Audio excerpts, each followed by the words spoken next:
So hello no, ngayon pag-usapan natin itong tungkol sa mga problema no na naranasan ng bawat tao dito sa mundong ito. Napapansin naman natin, 'di ba, na halos tayong lahat talaga nakaka-encounter ng mga problema dito sa mundong ito. Dito sa mundong ito, sa buhay ng tao, ang mga problema, mga pagtitiis, hindi talaga yan maiwasan as long as andito pa ang buhay na ito. Ang utos sa atin ng ating Panginoong Kristo, di ba? Kayong mga nabibigatan o nagtitiis, lumapit kayo sa akin. Pasanin niyo ang krus ko kasi magaan lamang ito ang mga pasanin na ibigay sa atin ng ating Panginoong Kristo. Dito sa mundong ito, hindi talaga natin maiwasan ang problema. Pero ang sabi ng ating Panginoong Kristo, pray without ceasing. Huwag ka lang talagang susuko. Huwag kang hihinto. Kahit pa hindi natin naintindihan kung ano ang nangyayari sa buhay natin ito. Magulo. Minsan hihingi tayo sa ating Panginoon na, Panginoon, ilayo mo ako sa mga bagay na ito. Ngunit hindi kanya nilayo. Kundi nilapit ka noon at na-encounter mo yung bagay na yun. Hindi yan para ikaw ay wasakin, kundi upang ikaw ay magiging matatag. Hindi ka magiging matatag sa pamamagitan lang ng iyong sariling lakas. Upang magiging matatag ka sa pamamagitan ng pananampalataya mo sa Panginoon. Kakapit ka doon. Kung malalagpasan mo yan, through Christ, doon mo maintindihan. At doon mo makikita kung gaano kadakila ang Panginoon. Doon mo pagpupurihan ang Diyos. Doon mo maintindihan ang Panginoon. Ang gawa ng Panginoon. Every time na tayo, ang buhay natin dito sa mundo, kung hindi tayo makaranas ng mga problema, bighati, pagtitiis, or ano pa man, hindi kailanman natin makikilala ang Panginoon. Hindi natin yan makikilala. Tignan mo yung mga mayayaman. Tumatawag siya sa Panginoon pero hanggang labi lamang yan at malayo ang puso. Bakit? Ano bang hinahangad ng mga mayayaman pa? Wala na. Nakamit na nila ang kanilang tagumpay dito sa mundong ito. Yung buhay na kasaganahan. Pero kung tayo, nasa middle class lamang, tamang-tama lamang, patuloy sana tayong mananampalataya sa ating Panginoon hanggang kamatayan.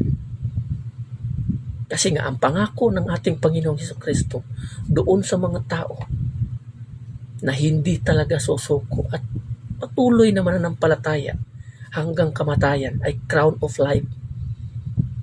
Yan ang sinabi ng ating Panginoon. Kung matatanggap ng bawat tao ang crown of life, siyempre matatanggap ng bawat isa ang buhay na walang hanggan sa pamamagitan lamang yan ng ating Panginoong Jesucristo. Tignan mo yung mga taong hangal. Di ba? Tignan mo yung mga tao. Matatawag ko talaga itong hangal.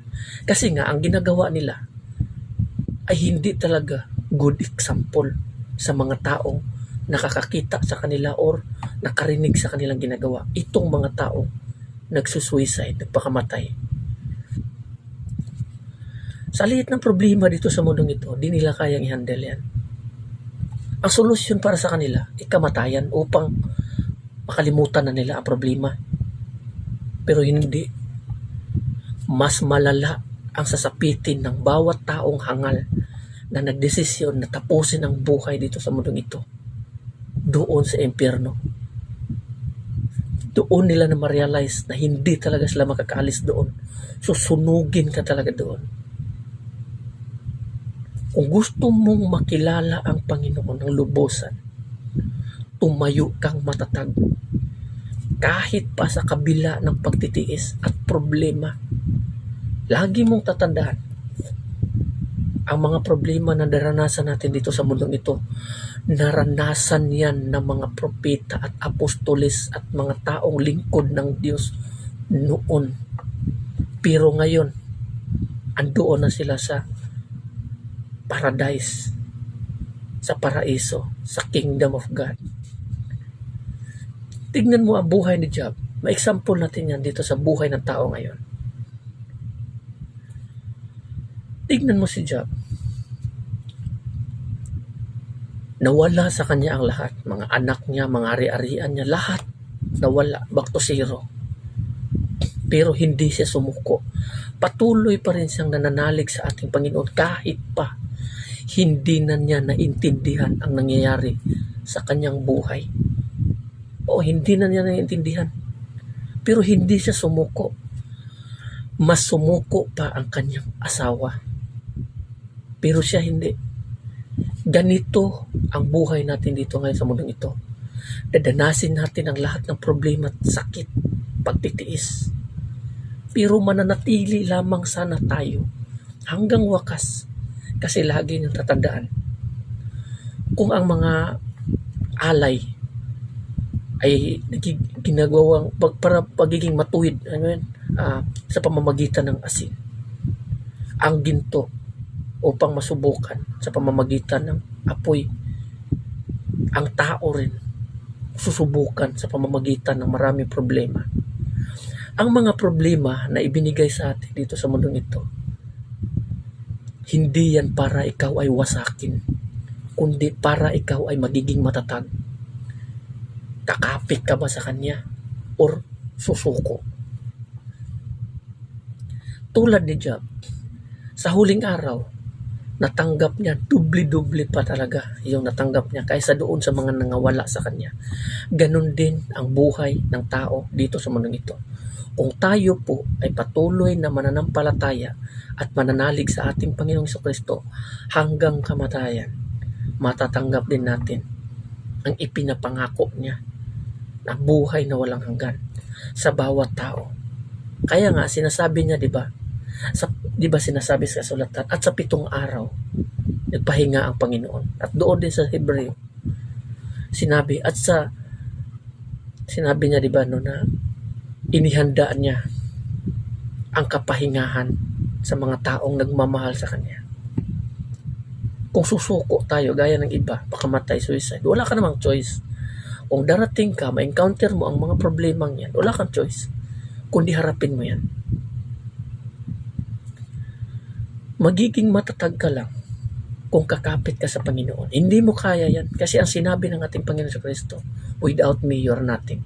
Wala na yung magagawa. Hindi natin kayang harapin ang mga problema na yan kung wala ang ating Panginoong Hesus Kristo. Lagi nyo tatandaan, ang buhay dito sa mundong ito napakaikli lamang. Matatapos ito na biglaan. Ang atin lang dito is yung makamit ang pangako ng ating Panginoon.